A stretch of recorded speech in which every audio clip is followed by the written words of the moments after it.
Shalom, shalom, akiyam. First and foremost, I would like to give all praise, honor, and glory to Yahweh, Bahashem, Yahweh Shai, Bahashem, Rakah, Kodash. I would also like to give a double honors to the elders and apostles of Great Millstone, where I learned this 144% truth. I would also like to say peace and salutations to the hopeful elect, starting with the 144,000 men of Israel, which consists of the servants, the prophets, whom have been ordained since the foundations of this earth to sing this new song, which comes in the form of this gospel, which would be preached throughout all four corners of this earth and rest upon the ears of the innumerable multitude, men, women, and children of Israel, which may be scattered throughout all four corners of this earth. It's just Bayan back again through the spirit and power of Yahweh, Bahashem, Yahweh Shai. And I just wanted to get into a brief lesson. The spirit hopped on me to further speak on the complete bogus breakdown that Bishop Nate, the head of the IUIC, broke down, as of late, going into supposedly Esau after 1,000 years, he's going to gather himself together and they're going to come up against Israel. Okay, while we're in our glory. Okay, again, which couldn't be the furthest thing from the truth. And through the spirit and power of Yahweh Bashem Yahushua, I just wanted to get into a few more precepts, giving credence to that. You see, because ultimately, when we go into the scriptures in its proper context and with proper guidance, you come to the conclusion that Esau Edom, the so-called white man, okay, he's going to be removed, okay, after 1,000-year captivity, okay, because scripture goes into how he will not be, what's that, Isaiah 14? He will not have a burial. As a matter of fact, let's go straight there. Through the spirit and power of Yahweh Bashem Yahushua, let's go to the book of Isaiah real quick. Isaiah chapter 14. I'm going to start at verse 18, right? And it reads, all the kings of the nations, even all of them, lie in glory, every one in his own house. But thou art cast out of thy grave like an abominable branch, and as the remnant of those that are slain, thrust through with the sword, that go down to the stones of the pit, as a carcass trodden underfoot. You see that? So Esau, Edom, the so-called white man, is going to be removed.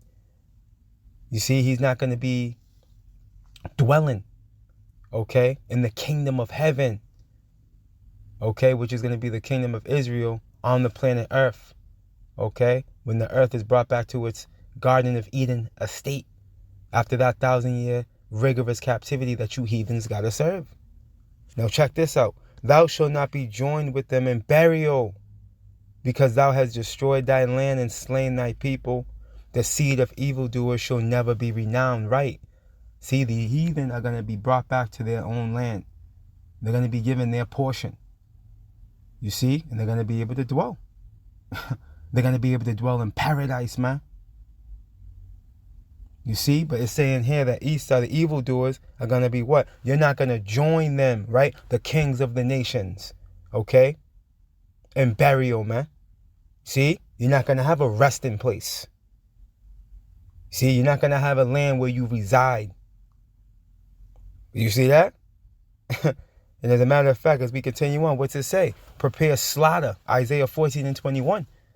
Prepare slaughter for his children, for the iniquity of their fathers, man. Okay, you see that? Prepare slaughter for his children, for the iniquity of their fathers. And we know what these people's forefathers have done. Okay, the founding fathers, okay, of this bloody city known as Mystery Babylon the Great. What they've done to the so-called Negroes, Latinos, and Native Americans. How they've raped, robbed, and murdered and colonized, okay, all four corners of the earth. You see? This is what their fathers have done. The iniquity that they've committed. You see? Hey, and that judgment is going to rest upon your children, man. Which you are your forefathers, man, in the reincarnation. Whether you believe that or not. That they do not rise, nor possess the land, nor fill the face of the world with cities. You see, that's the end game for evil E and his lineage, man. Remember, the Lord said he's going to cut off what? Son and nephew. You see that? And it's the very same chapter. But before we read down, let's get this word rise real quick. And it also speaks of it in Job. Let's get this real quick. Isaiah 14. I'm going to get this word rise real quick. Strong's H, 6965. Kum. Right. And one of the similar words to rise, right, goes into what? Continue. You see? So they shall not continue. Why? Obadiah 1 and 18. Okay? Which Nate, you would have to explain that. You would have to explain that. That cancels out the ability of them being able to come up after 1,000 years of captivity, man. You got to explain that, man. It doesn't make sense. Let's continue on. For I will rise up against them, Isaiah 14 and 22, saith the Lord Yahweh of hosts, and cut off from Babylon. See, we know who the modern day Babylon is. America, the daughter of Babylon. This is what this is talking about. And let me go from here. Let me start from the top. For I will rise up against them, saith the Lord Yahweh of hosts, and cut off from Babylon the name and remnant and son and nephew, saith the Lord Yahweh. Why son and nephew? Because that's your lineage, man. Via the sperma, the bloodline. You see that? See? Yahweh Bashim Yahweh Shah is coming to cut off Esau. He's coming to be cut off. There's going to be no rising back up after 1,000-year captivity. That's how we know he's breaking Revelations. We know Nate is breaking down Revelations 20 wrong. Because none of this would make sense if that was the case. As a matter of fact, let's go here too.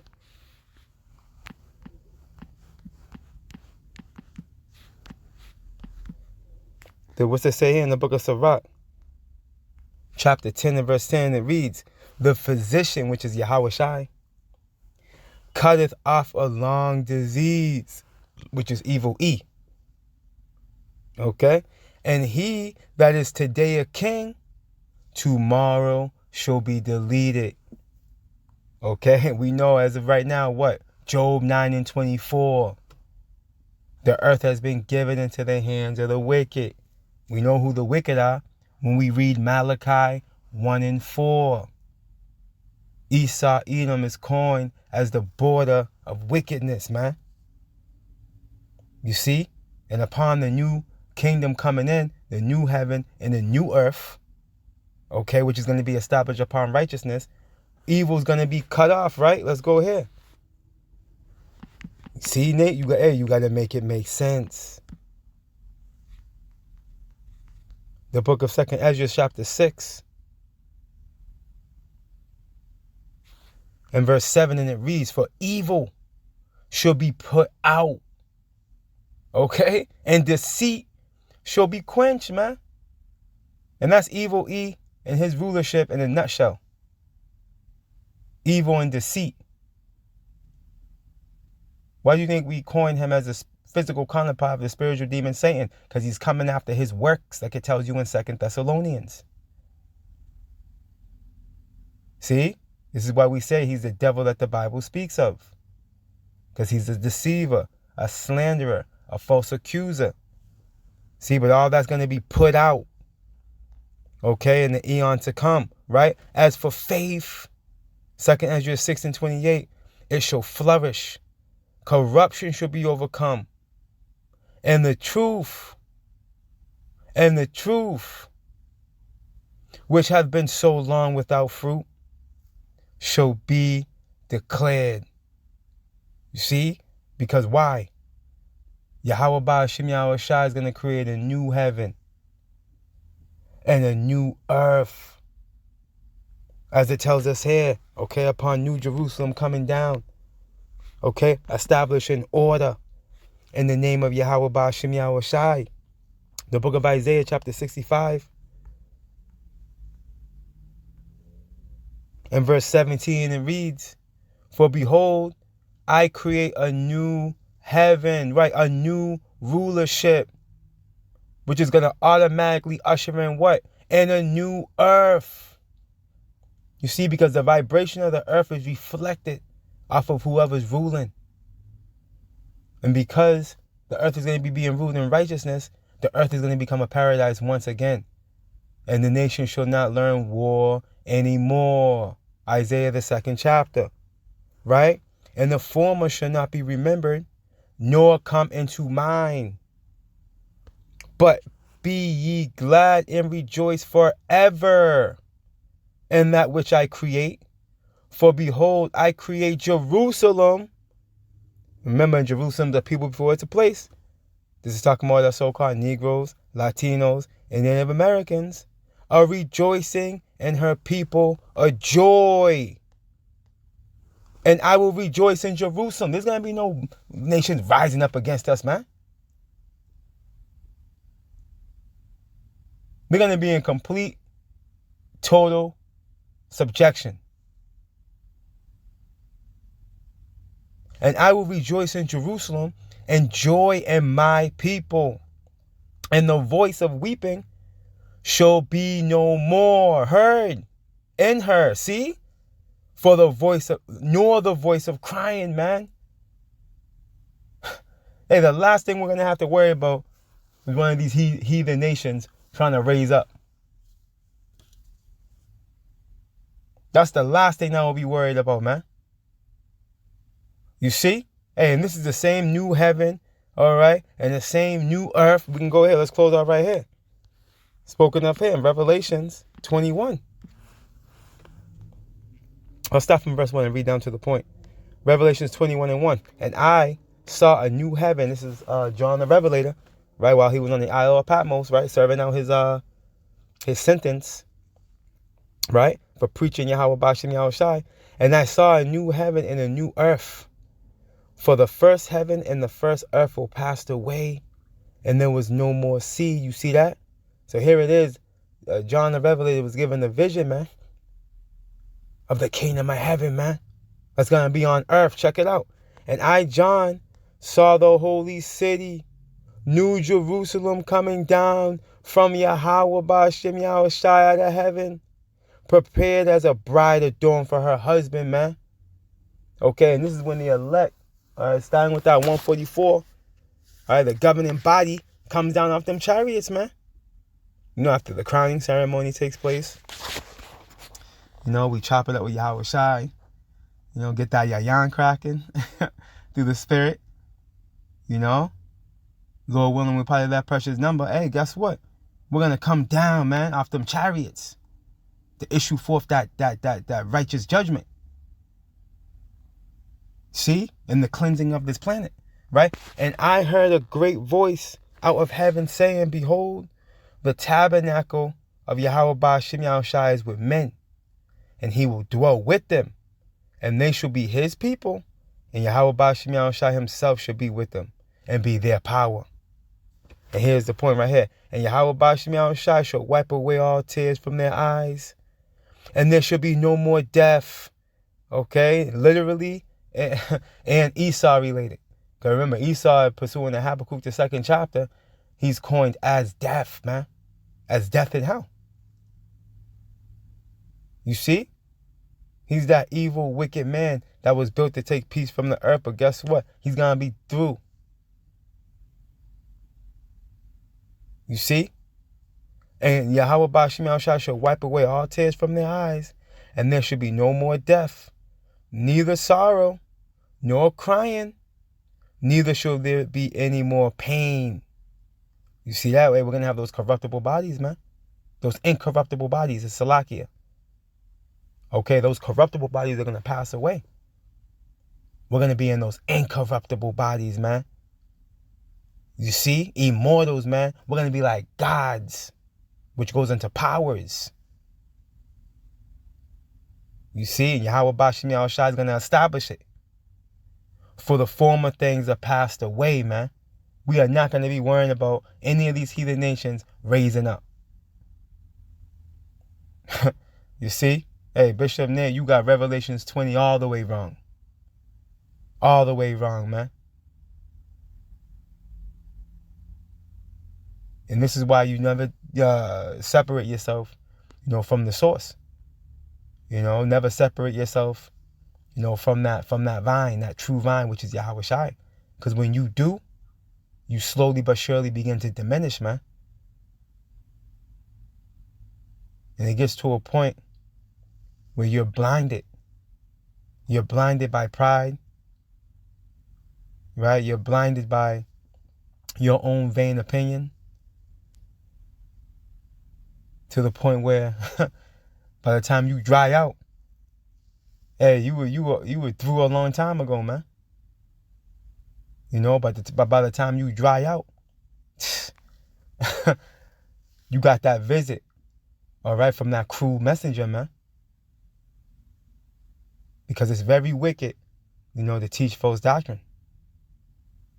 And the Lord has judgment prepared for those false prophets that do so.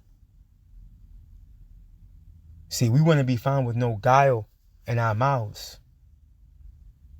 This is why we make sure we teach these scriptures to the best of our ability in truth and in sincerity. You see? Because, hey, we're going to be held accountable for the things that we say. What did Yahweh Shai say? It's not what goes into a man that defiles him, but what comes out of him. You see? And at least you repent. Bishop Nate, and correct your whole congregation, which I highly doubt you will. And you're gonna be found guilty, man. You're gonna be found guilty as charged, man, with guile in your mouth. You see that? So yeah, through the spirit and power of Yahweh Bashim Yahushai, Yahweh Bashim Yahushai is making it plain, who he's dealing with, who he's not dealing with, who got the truth, who doesn't got the truth, and you Akiam and Akwath out there, that are still listening to various camps and, kind of like, moving around. Pray to Yahweh Bashim Yahushai to open up your eyes and see and show you the truth. Because it's there. The true teachers are there. The true doctrine is there. You see? You just have to pray to Yahweh Bashim Yahushai for sincerity. You know what I mean? And for the truth. And for the understanding. Okay, so you're not caught up watching for entertainment. And you're really watching in efforts to make sure you can receive this word, this engrafted word that's able to save your soul. All praise, honor, and glory to Yahweh, Bahashem, Yahweh Shai, Bahashem, Rakah, Kwedash. Double honors to the elders and apostles of Great Millstone, where I learned this 144% truth. Lord willing, you Akiyam and Akwath will edify. Barakatah Yahweh, Barakatah Yahweh Shai, Kal Halalium La Yahweh, Bahashem Yahweh Shai, Bahashem Rakah Kwedash. Shalom.